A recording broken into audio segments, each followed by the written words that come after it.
Assalamualaikum warahmatullahi wabarakatuh. Pemirsa Gus Gaul yang dirahmati Allah Subhanahu wa taala. Bagaimana hidupnya?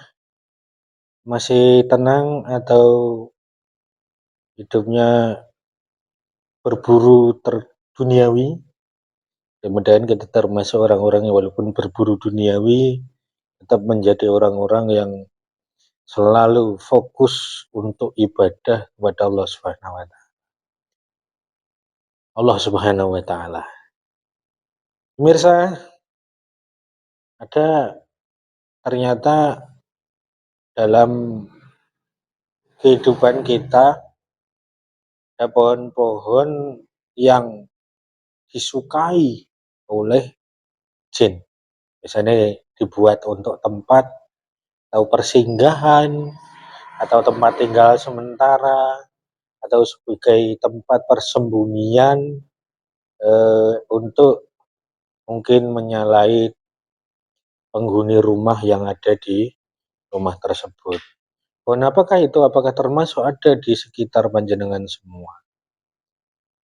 Yang pertama yaitu pohon yang disukai jin, itu salah satunya yang pertama itu adalah pohon serut. Nah, pohon serut itu biasanya sering di kota-kota itu sering dijadikan untuk tempat berlindung atau tempat untuk ngiyup bahasa Jawanya. Hati-hati, biasanya di situ itu biasanya disukai oleh kuntilanak. Hati-hati.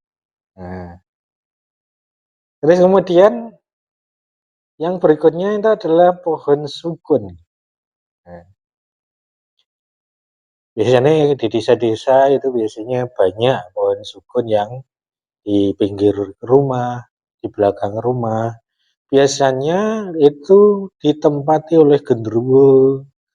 Terus kemudian kalau bahasanya, mitologinya orang-orang atau kebudayaannya masyarakat sekitar itu ada juga, yaitu glundung plecek. Tahu ya, glundung plecek itu biasanya eh, berupa cuma kepala saja tapi punya gigi-gigi yang tajam. Biasanya bluk gitu. Terus kemudian dilihat, oh ada sukun yang jatuh selain di kelapa ya. Ada pohonnya, ada sukun buah yang jatuh, ternyata dibuka itu biasanya ada matanya, ada mulut dan lain sebagainya. Yang berikutnya, pohon berikutnya itu adalah pohon nangka. Hati-hati yang punya pohon nangka, biasanya untuk tempat bersembunyinya para jin.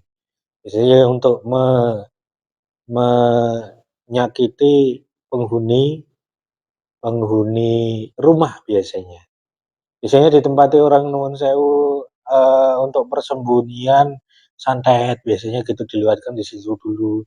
Kemudian tuyul biasanya yang mau ngambil uang biasanya sembunyinya itu biasanya di pohon nangka. Ada kejadian di daerah mungkin dulu saya pernah menerapi di rumah tersebut, pohon nangkanya banyak.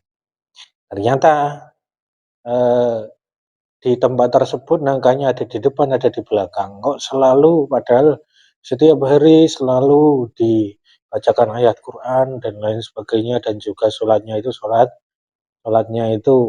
wonge acek bahasanya.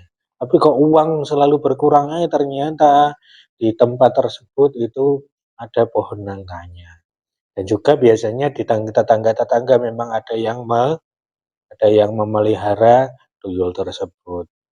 Makanya hati-hati kalau yang punya nangka, pohon nangka itu eh, jangan sampai jenengan eh, memelihara buah nangka yang buahnya itu sebenarnya untuk buahnya bagus untuk dimakan, tapi ternyata itu juga hati-hati. Bagaimana caranya? Nanti ada episode berikutnya. Caranya mengatasinya bagaimana? Ada episode berikutnya. Yang berikutnya adalah pohon berikutnya itu apa? Yaitu pohon bambu. Pohon bambu. Biasanya pohon bambu tersebut itu ditempati jin wanita, kadang kuntilanak, kadang wewe gombel. Ada kejadian di tempat yang saya rahasiakan tempatnya.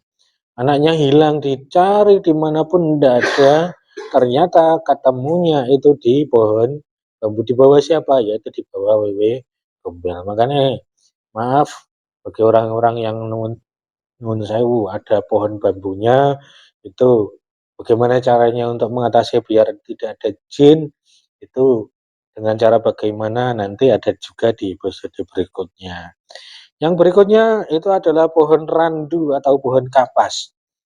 Biasanya di situ eh, di pohon bambu atau pohon kapas biasanya dibuat main-main untuk jin-jin kecil-kecilan, jin yang masih kecil biasanya sering untuk bermain, dan juga jin kecil itu biasanya suka di pohon randu. Karena kenapa? Di situ ada kelenteng bahasa-bahasa Jawanya.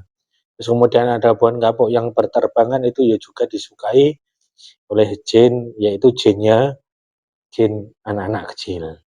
Selanjutnya yang berikutnya itu adalah pohon pisang. Nah, biasanya kalau di pohon pisang tersebut itu, kalau ahli spiritual maaf, ya ahli spiritual biasanya digunakan untuk pintu masuk ke dimensi lain gitu.